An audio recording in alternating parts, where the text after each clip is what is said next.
एक है वो, अनेक रूपों में प्रकट है।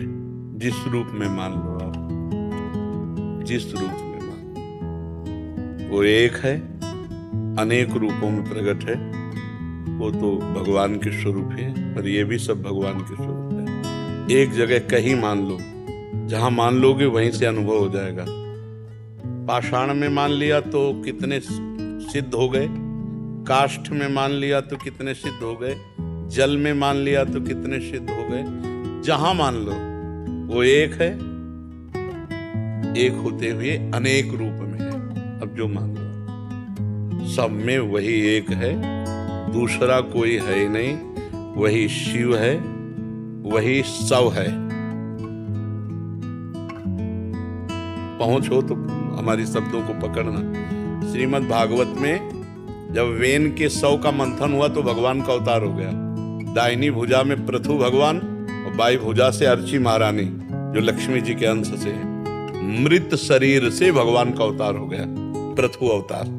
याद कर लो, पृथु अवतार।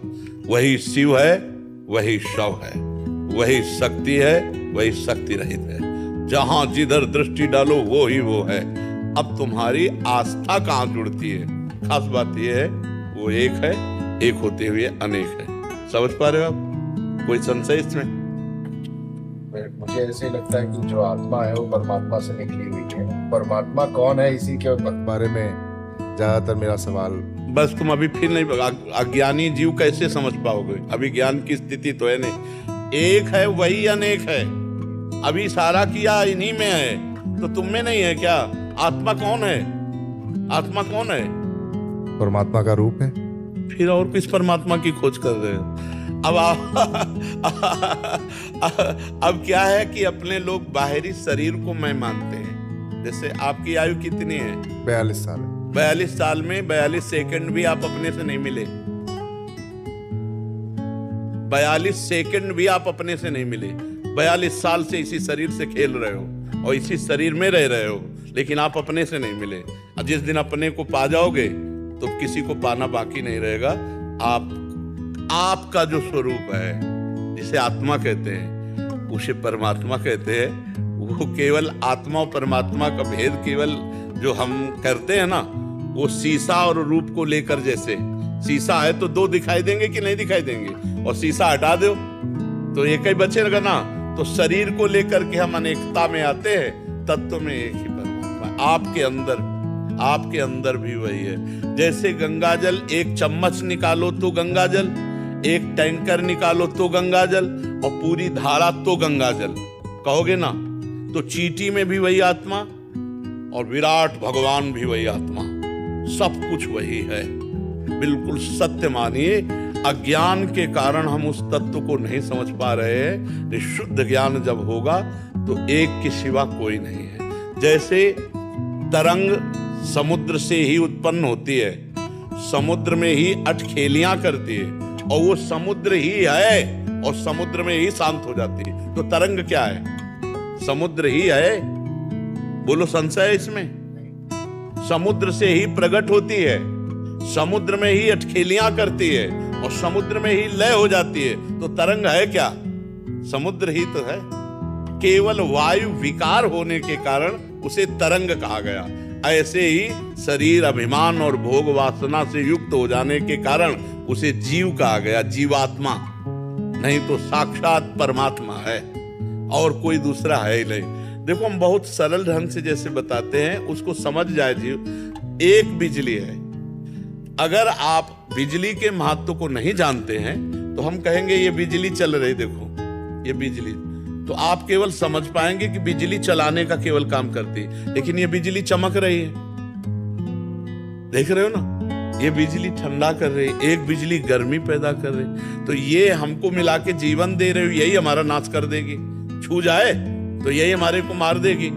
बिजली ही जीवन देने वाली और बिजली ही जीवन लेने वाली, बिजली ही अंधकार, बिजली ही प्रकाश, तो ऐसे ही परमात्मा इस सृष्टि रचने वाला, परमात्मा इस सृष्टि पालन करने वाला, और परमात्मा इस सृष्टि का लय करने वाला, और परमात्मा इस सृष्टि बनने वाला, और परमात्मा इस सृष्टि बनाने वाला, और परमात्मा सृष्टि का लय करने वाला, और पर जिसका लय हो रहा है वो भी परमात्मा ही है। शुद्ध ज्ञान ये है, पर यहां तक पहुंचने के लिए साधना है। इतने मात्र से आप जान नहीं गए, लेला इतने जैसे इतना सुन लिया तो आपकी समझ में तो आ गया, लेकिन जान नहीं लिया। जिस दिन जान जाओगे उस दिन महान आत्मा हो जाओगे। कितना भेद होता है। देखो, पाप करने वाले को क्या कहते हैं? पापात्मा। पुण्य वाले को क्या कहते हैं? पुण्यात्मा। भजन करने वाले को क्या कहते हैं? महात्मा। नहीं कहते, लेकिन सब में आत्मा तो एक ही है ना। पाप आत्मा, पुण्य आत्मा, जीव आत्मा, महान आत्मा, परम आत्मा। तो जो पीछे वाली बात है वो सब में एक ही है ना। तो बस पीछे वाली बात देखो, आगे वाली नहीं। आगे वाली तो क्रियाएं हैं। एक पाप क्रिया करता है, एक पुण्य क्रिया करता है, एक भजन क्रिया करता है, एक बुरी क्रिया करता है। अंतर में जो बैठा हुआ है वो परमात्मा ही आत्मा है, दूसरा कोई नहीं। आत्मा और परमात्मा में जो अभेद देखता है वही सच्चा ज्ञानी है। जो भेद देखता है अभी वो अज्ञानी है। अच्छा, ये जब हम आपसे पूछे कि आपके अंदर आत्मा है, हाँ, तो इनके अंदर भी आत्मा है, तो यहाँ कितनी आत्माएं होंगी? 30-40 आत्माएं तो हो गई, और वो एक है। तो ये कैसे पता चलेगा? इसमें तो 40-50 आत्माएं बैठ जाएंगी, नहीं बैठ जाएंगी। अब 100 घड़े रख दिए गए और सूर्य का प्रतिबिंब 100 घड़े में पड़ा, तो सूर्य 100 थोड़ी हो गए। और घड़े फोड़ देने से सूर्य को कोई हानि हो जाएगी क्या? ऐसे शरीर नष्ट होने पर आत्मा का कुछ नहीं बिगड़ता। नैनम छिन्दन्ति शस्त्राणि नैनम दाति पावका न चैनम क्लेदयन्त्यापो। ये घड़े हैं, वो मिट्टी के घड़े, ये मांस के घड़े हैं। इसके अंदर जो तेज है वो परमात्मा का है, और उस तेज को आप नहीं देख पा रहे हैं क्योंकि आपकी दृष्टि शरीर पे आ गई। आपका परिचय पूछे तो आप शरीर का परिचय बताएंगे, और शरीर आप नहीं हैं। पर इस समय पूरे शरीर आप बने बैठे हैं। नहीं बैठे, देखो बातें हम कुछ भी करें, लेकिन लगता है ना मैं। तो जब ये मैं, तो आप अपने स्वरूप को नहीं जान पाए, और जब उसको जान जाओगे तब ये मैं खत्म हो जाएगा, और जब मैं खत्म हुआ तो जन्म मरण खत्म हो जाएगा। बहुत बड़ा खेल है। जानते हुए भी नहीं जानने की स्थिति में माया रखती है, नहीं जानने की स्थिति में। अब जैसे आप सुन लिए तो आप यही बात दोहरा दो तो कोई कह गया तो बहुत ब्रह्मज्ञानी, लेकिन वास्तविक आपको अनुभव कुछ नहीं है।